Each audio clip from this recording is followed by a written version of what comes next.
Hello and welcome to Fireside Fairytales. My name is Rory, and you are watching Varietal Literature's YouTube channel, which is a YouTube channel sort of committed to narrative. I'm a writer. I hang out with a lot of other writers, and we do all sorts of narrative-focused stuff. But what we do tonight, Tuesday nights at 6:30, is we do folk tales and fairy tales. Lately, we've been leaning more into the folktale side of things, although the year prior to that was more fairy tales, so we'll go back and forth. And what we're doing tonight is we're going to look at German folktales themed around love. None of these are particularly happy. And I have a couple of content warnings I will add going in. Let me just adjust my camera. I think it's a little high here. There we go.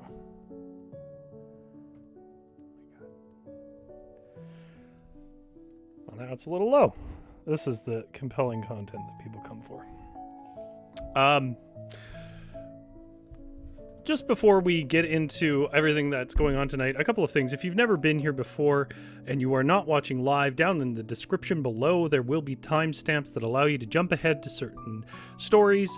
And in this case, there might be stories you want to skip over because they're just content that wouldn't sit well with you. And I'll talk about that in a minute. The other thing I'll mention is that everything we're reading tonight was translated by Jürgen Hubert, who is a real-life, still-alive, modern-day person, unlike a lot of books we've read in the past where they're like old translators, who has a Patreon. And if you're not watching it live, then there will be a pinned comment down below where you can go and support him on his Patreon, where he does a wonderful job putting together a massive compendium of previously untranslated German folklore collections from various people called Sunken Castles, Evil Poodles. He also has some of his own books out. We're going to read stories tonight, at first, just about sort of love potions and, basically love potions and various iterations of love magic. Now, here's the thing. If you are a person who has paused to think about any of these things, you will recognize that in all cases, love potions and all of them are morally reprehensible. In all cases, it's about overriding a person's consent, which means that our first three stories in particular are not particularly friendly to, my own ethics, and I hope yours, about consent. That said, they are interesting tales. I'm going to read them. But if you are a person who is uncomfortable with that topic, I would not listen to the first three stories. They are The Silver Spoon, The Marriage Powder, and Cooking Magical Herbs. If you're skipping ahead down in the description below. The next two stories after that are more tragic in their tone. So in light of that, the last story I'm going to read tonight, which is called The Maid. Sorry, I gotta look at my notes here. The Maid of Wildenloh. She is not really a love story at all, but it is about a woman who kicks ass. And I've put that at the end because, well, there is a kind of pretty even split of men and women getting screwed. I would say the women get it worse in these stories, and I wanted something to cleanse my palate of that. So stick around to the end if you want a tale of feminine vengeance. That is what we're doing today. We're sort of looking at stuff themed around love. Most of it is not particularly morally sound, and the rest of it is tragic, and then at the end we'll just have one sort of hardcore, brutal vengeance tale to kind of give us a sense of authority back over certain parts of our universe. So that's what we're doing tonight. If you are hanging out with me, there's a live chat there. I'd be glad to hear from you what you think of these parts of the stories. It's very enjoyable to me. If you're not watching it live, feel free to comment. There's been a lot of comments lately, and I really enjoy them, just to know how my audience responds. Also, we're getting dangerously close to 100 subscribers, which is not a thing I actually ever thought would happen. I'm only one off 90, which is wild. And for everyone who subscribed, I just want to say that that is wildly complimentary, and I really appreciate it. Enough of my babbling. Let's get into it. I'm going to turn the music down just slightly. Oh, hello, Suki. So, our first story tonight comes from Jürgen Hubert's collection, as all of these will, of Sunken Castle's Evil Poodles. Again, check the pinned comment below if you want to support Jürgen in those efforts. It comes with a content warning that all love potion stories are going to concern mind control and ignoring consent. But our first story is called The Silver Spoon, and it is what our thumbnail concerns.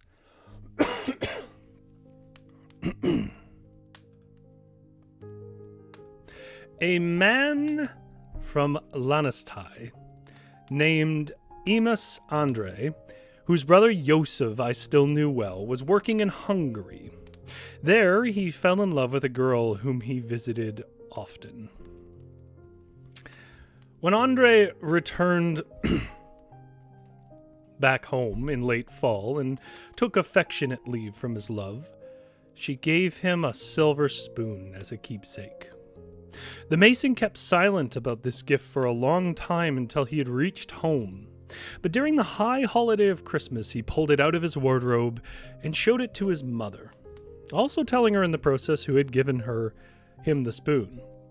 She told him that, as a precaution, he should not be first to take his meal with this spoon, but instead give the food to the little dog that they owned. So Andre followed this well-meaning advice of his mother, and behold, as soon as the dog had eaten the food that was offered to it in the spoon, it raced to the main door as if enraged, and when the door was opened for it, it ran off. And all the way to Andre's lover in Hungary, he was able to confirm this the next spring. There's a piece of folktale. We'll start off light, about an enchanted spoon and the inherent silliness of putting it on a giving it to the dog.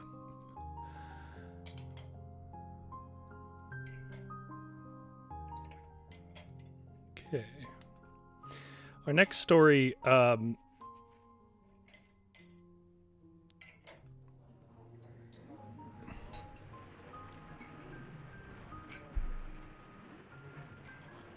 is called The Marriage Powder. Oh.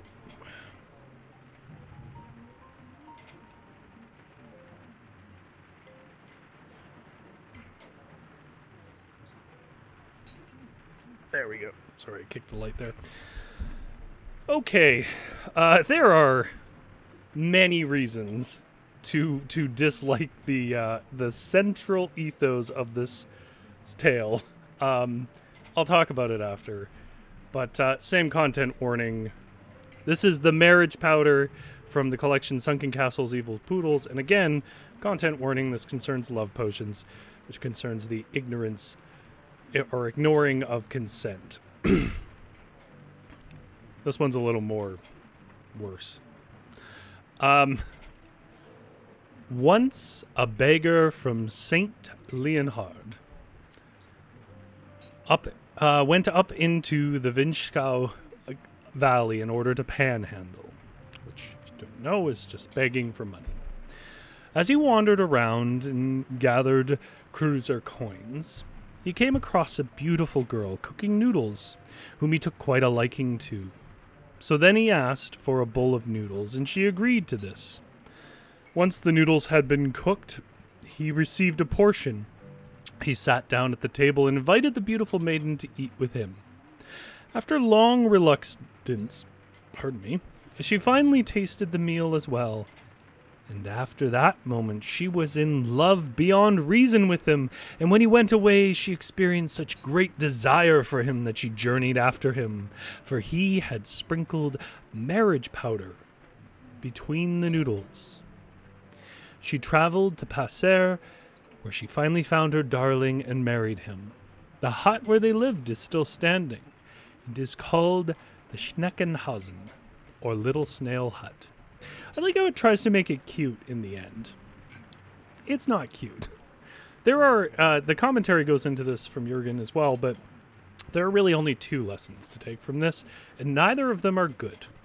The first is that it is pretty much fine as long as you manipulate a person to get them to come and marry you and pursue you. But the second is also bad, which is it seems to be warning against giving food to vagabonds, to homeless people, that somehow they might trick you, which sounds like, you know, the usual upper class trash that sometimes comes through these stories. But that is the marriage powder. These first 3 are very short. The next 3 are much longer and more developed stories.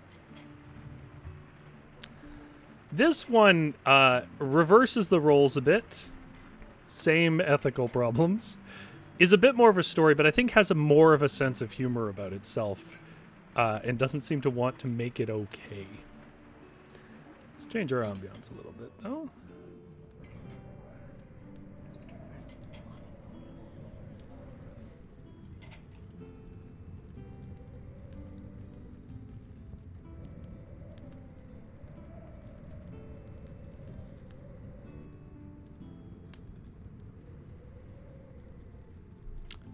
This next story also concerns using magic to force love of a type. This one is at least the least manipulative overall, but nonetheless non-consensual. It is called Cooking Magical Herbs, and it comes from Sunken Castle's Evil Poodles by Jürgen Hubert, well, translated by Jürgen Hubert. It is a folk tale.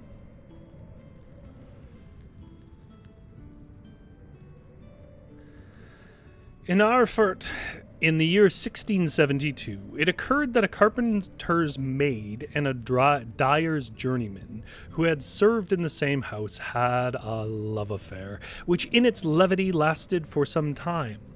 But eventually the journeyman got tired of this, continued on his journeys, and started to work for a master tradesman in, let's make sure I'm getting that right, Langenzelsa.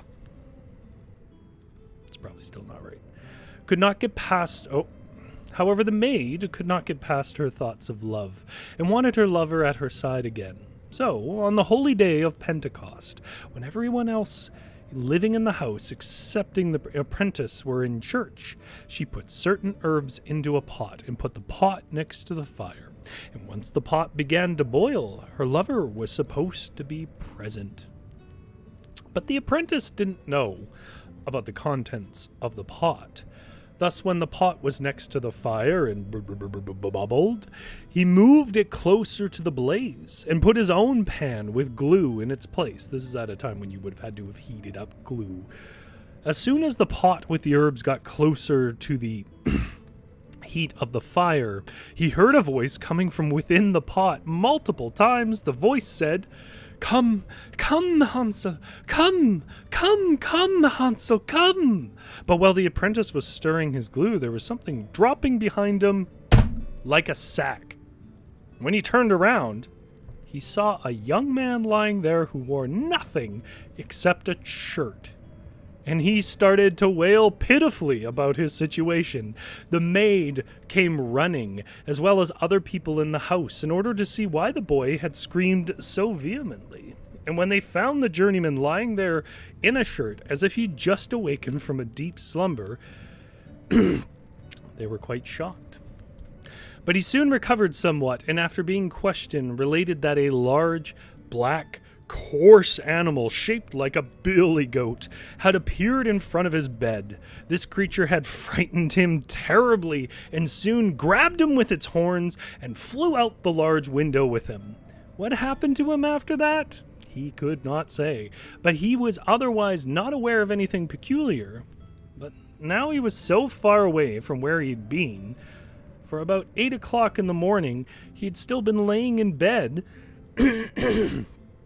pardon me, in Logensalza. And now it was barely 8:30 in Erfurt. He was convinced that Catherine, his former girlfriend, was responsible for this somehow, for she had told him when he left that if he didn't return soon, she would fetch him on a billy goat. After she was threatened with being handed over to the authorities for this sorcery, the maid started to cry and confessed that an old woman, whose name she passed on, had talked her into this. The woman had given her herbs with the instruction that if she boiled them gently, her boyfriend would appear, regardless of how far away he was.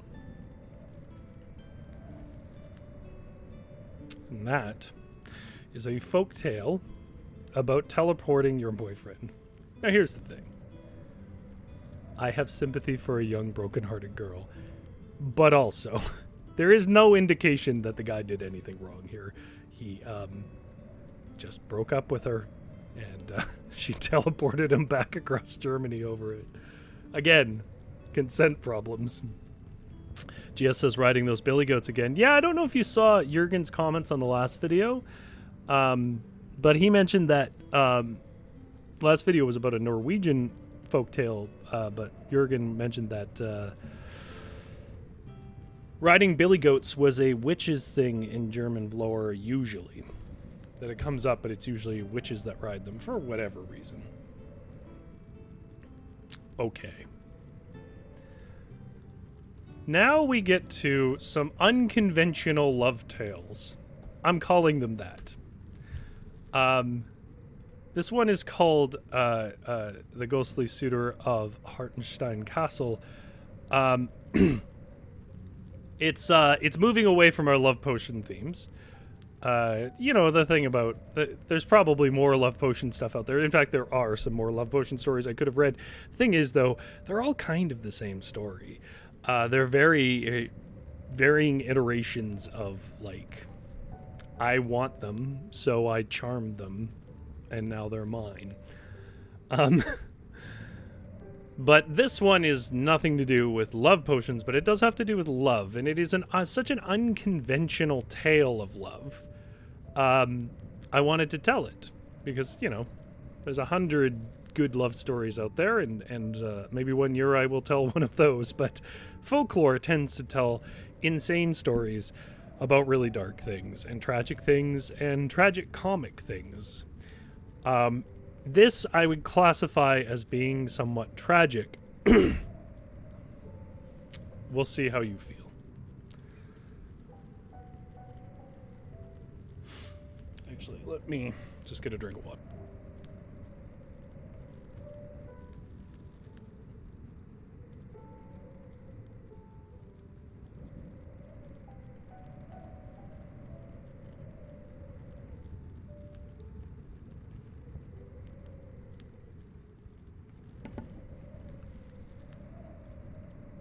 Okay. This story is called The Ghostly Suitor on Hartenstein Castle, and it is from A Sunken Castle's Evil Poodles, translations by Jürgen Hubert. At one time, a shadow knight appeared every day at Hartenstein Castle, the ancestral castle of the Schönberg lineage. He was called Foma, the ghostly king. And it was unclear how it had occurred, but he won the love of the beautiful Kunigunda von Schönberg. And she declared her intention to marry him and no other. Thus, he rode through the castle every day, on an invisible horse, which no one ever saw but only ever heard its steps.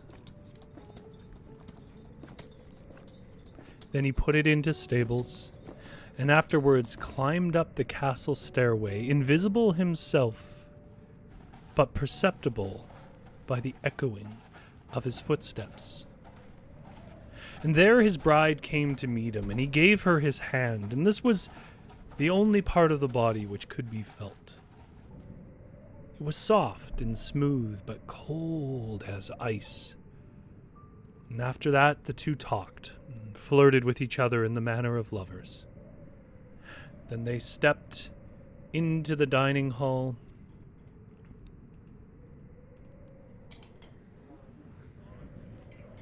where the brother of the maiden waited. And all three sat down for the table and ate and drank at their leisure.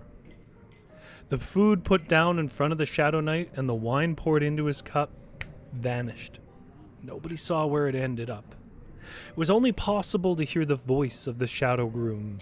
The Count, who used to dread his ghostly brother-in-law, gradually developed more and more affection for him, for in him he had a constant, faithful advisor and warner of approaching misfortunes.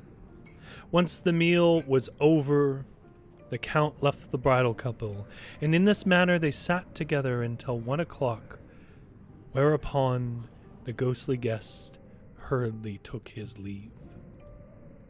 In this manner the state of affairs continued for many years, but one day the maiden expressed how much she longed for a kiss from his mouth, and behold, her ghostly groom answered, "Farewell forever. Because I believed in your purely spiritual love, I left my heavenly realm to be with you, but now that you think of base passions, I can no longer stay here. You shall never see me again." And then he vanished, and the maiden never experienced his presence again.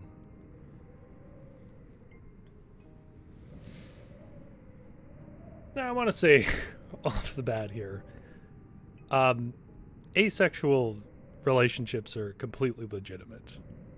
However, at what point was that the stated goal of this relationship? And this is a bit of a strong reaction. No warning. I think he might be a bit of a jerk. I'm sure someone will disagree. Disagree in the comments. Okay. Now this one, I hesitated to read on Valentine's Day. I will be honest. I don't know what day it would have better been suited to. It is definitively a love story. It's just not a very happy one. But I still like it. I think it's still a good story. And I think it's still a good expression of love. It's just very tragic. So if you're already like sad about things, skip to the next one, which will be our last tale of the night, which is about brutal revenge and is much more fun. GS says no warning seems to be a folklore theme. Yeah. Actually, I would agree with that. There is this idea that if you don't know your tales, if you don't know the weird rules of fairies and pixies and whatever else, you have no chance to learn them otherwise. Like, one person gets it wrong, and we're all supposed to learn for the rest of time from them.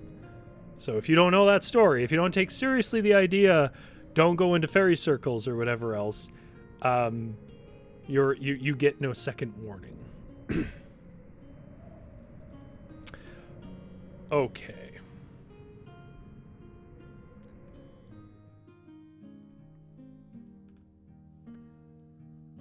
Give me a moment here.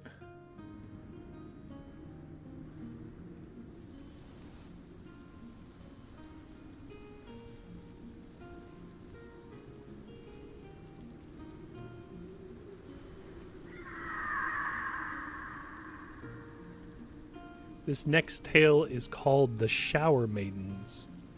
It comes from Sunken Castle's Evil Poodles, translations by Jürgen Hubert. It is a tragic love story. The Shower Maidens. Once there were 7 sisters, which are now well known to farmers as the Shower Maidens. They lived peacefully together and made a living from their herding their goats.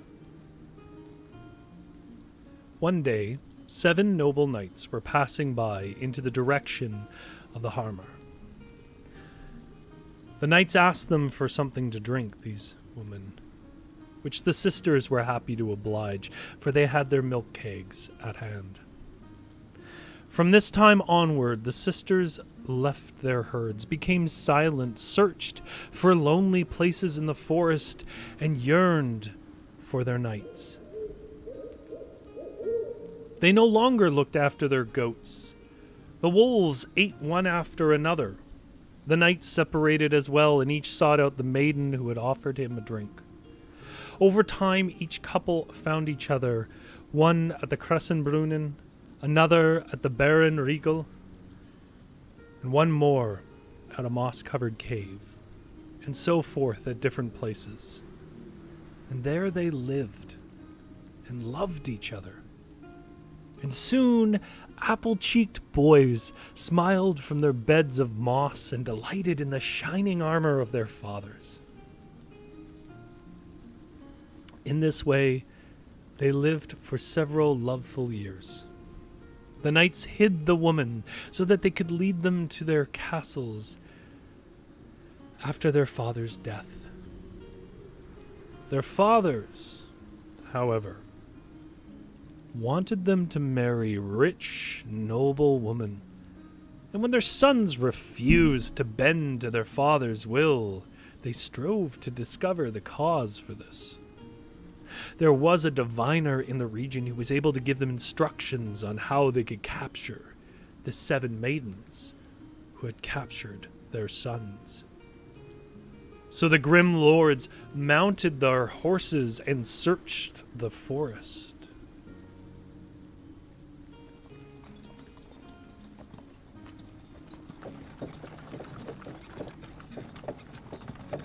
And once captured, they carried the maiden as well as their boys into an old ruin and imprisoned them there so that they would starve.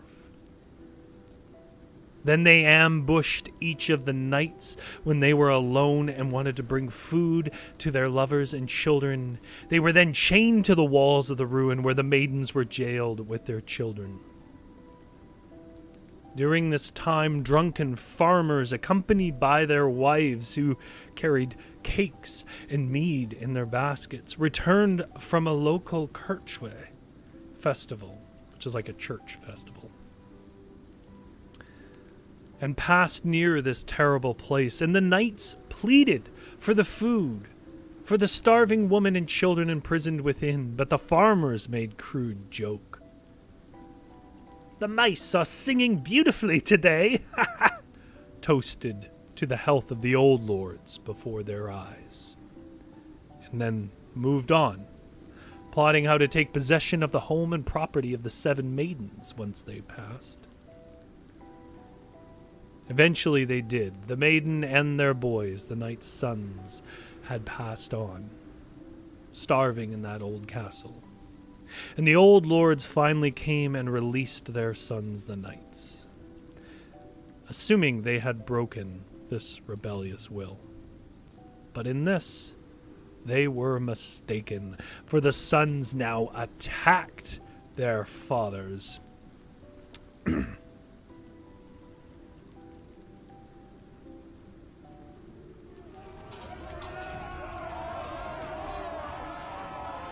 with their short swords at hand, and the fight went on for a long time until finally everyone had perished. And then a great storm arose. And the angered heavens released hailstorms as large as pigeon eggs, so that all the grain in the fields of the drunken, hard-hearted farmers was pounded into the ground, and their goats and sheep perished, The stones of ice even struck through their roofs and killed their children in their cradles.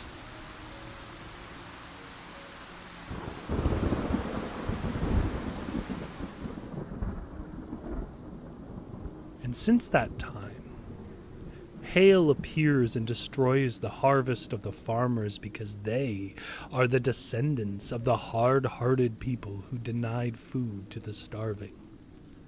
Furthermore, since that time, the fathers will no longer live in peace with their sons. However, because of the sin of their forefathers, Christian men will surrender themselves into their fate. For the 7 maidens and their boys nourish themselves from the destroyed grain. But they are always hungry and will never be satiated. And if a farmer who is cutting his grain leaves a small sheaf of it behind, he will be spared from these showers. For this reason, the 7 maidens are called the Shower Maidens. If a farmer can hear the knights fighting with their ringing weapons, he knows it is an ill omen for his harvest.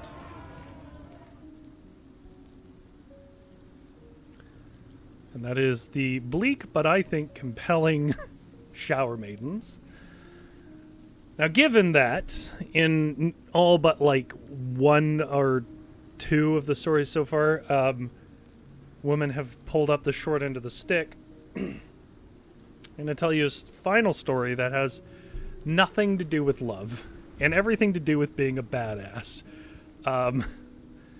It's, well, you'll see. If you are tired of hearing stories of women getting locked up and killed, I offer you the Maid of Wildenloh.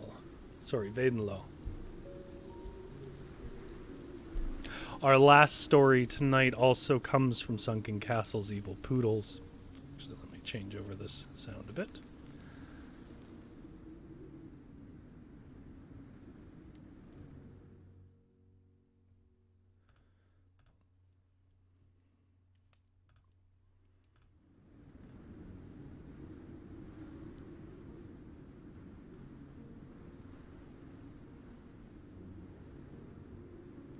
Just give me a moment here, guys.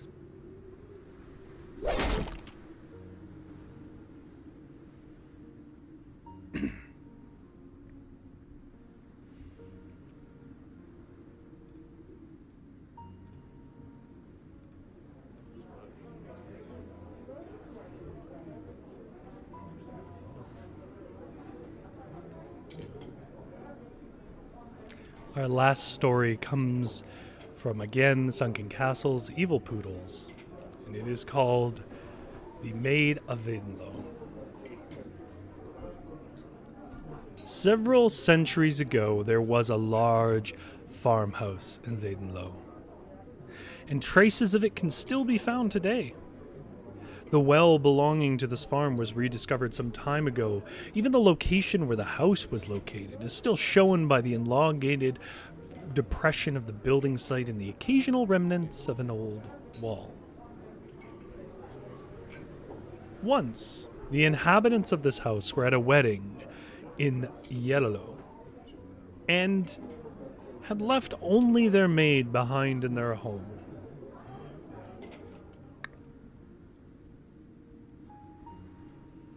Well, a group of bandits consisting of 7 brothers lived in the area and decided to exploit the absence of the master of the house. And so in the evening, the 7 brothers gathered at the house, but found everything well barred and locked. Thus, they decided to dig a hole beneath the outer wall at the side of the house. However, the observant maid had noticed the bandits and their plans, and she armed herself with a sharp peat spade and sat down at the spot where the bandits were digging. The hole was finally large enough that one of the bandits was able to stick his head through the hole and intended to come into the house. But quickly, the maid decapitated him and dragged his corpse inside. Not an easy thing, but she is a farm girl. When the others outside asked, "Have you managed to get inside?" she replied with an altered voice, "Yes." So, she proceeded with one after another. When the seventh put his head through the hole, finally the blood of his killed brothers was flowing towards him and was warning enough that he hurriedly pulled his head back, but the maid managed to sever a piece of his skull cap, and the bandit bandaged his injury and went to the wedding in Wildenloh, where he joined the dancing.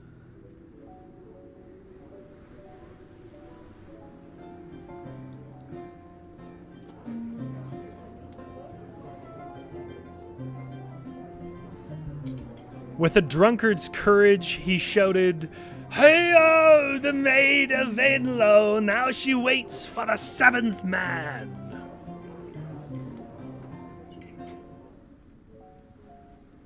Several years later, a finely clothed man came to the farmer in Wildenloh and stated his intention to marry that same farmer's maid. He was able to present good references, and the maid accepted. And after several days, he arrived on a wagon drawn by two beautiful horses in order to fetch the bride. He drove with her across the marshes, and the journey lasted for several hours.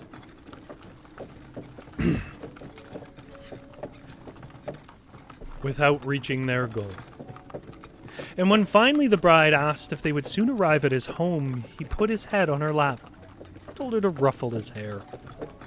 She did so and immediately noticed that it had a little bit missing.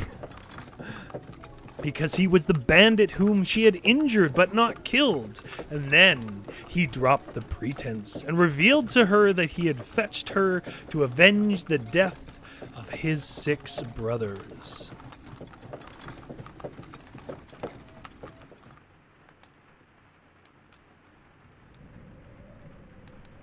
As well as his own wound, of course. So soon they arrived in the bandit's home, where his mother waited for them.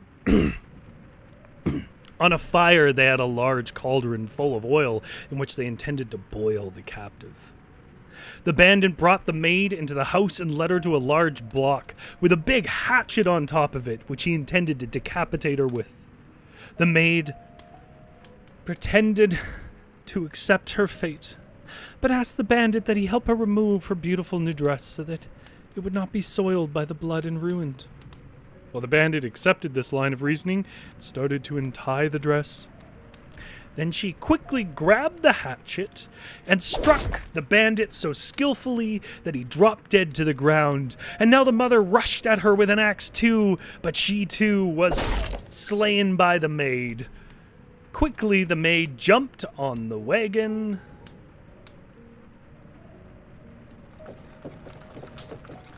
and raced back to Wildenloh in a gallop. From a distance, she saw the master of her household stand before the house, and standing up, she shouted to him, "Hey-ho, the Maid of Wildenloh! Now she's got the 7th man!"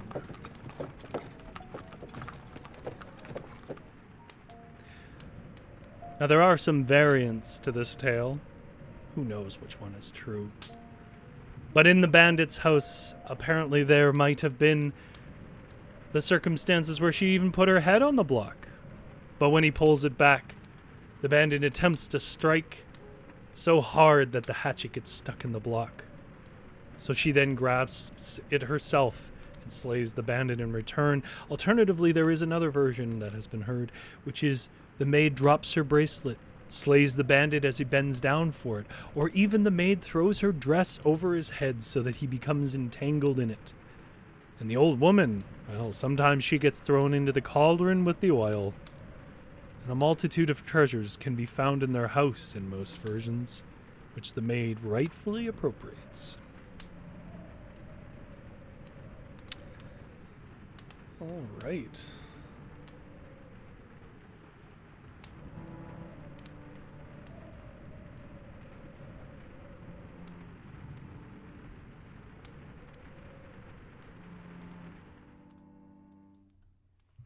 Which really brings us, I realize, a little early to the end of the show. Now, one thing I will say before I go is I was kind of looking for, like, I wanted like a classic happy ending kind of love story to wrap it up a little bit. I don't regret the choice that I made here, but it was hard to find one. Like, it for such a classic feature of regular fairy tales that they live happily ever after folk tales do not tell happily ever after stories.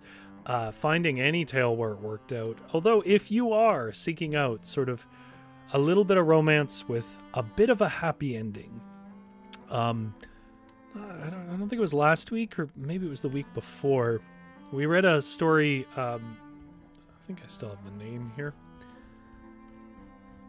about a wedding.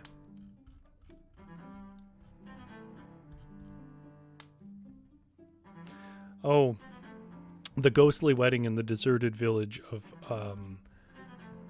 Scortove or something like that. Scorto, which was from the Headless Horseman series, which is a surprisingly romantic story, but in my opinion. If you want to know what story I would have chosen tonight if I hadn't already done it before, my favorite romantic story is a Nordic tale retold by Jonas Lee, called The Jack of Solum and the Ganfin, which is about the bag of wind business, building boats, curses, and love. And there is a video in our playlist for Fireside Fairytales, which there are playlists of it on this channel. You will find it there, Jack of Solum, and that's the one I recommend if you just want some romance. They're all a little bit melancholy. There isn't really a lot of just sappy, happy stuff in old folktales and fairy tales, but they all, for me, touch the right strings for Valentine's Day in the heart. And with that said, regardless of whether you're into romantic love and those lowly passions that ghost knight didn't like, but the rest of us, I'm sure, are fine with, or whether you're just enjoying the company of a very loving pet, don't let it get you down. Either way, love is love and very valid. And I am delighted that you chose to spend time with me. Have yourself a happy Valentine's Day, or at least a good Tuesday. I'll keep the fire going for you. Thank you very much, GS and Suki, for keeping me company. Have a good sleep.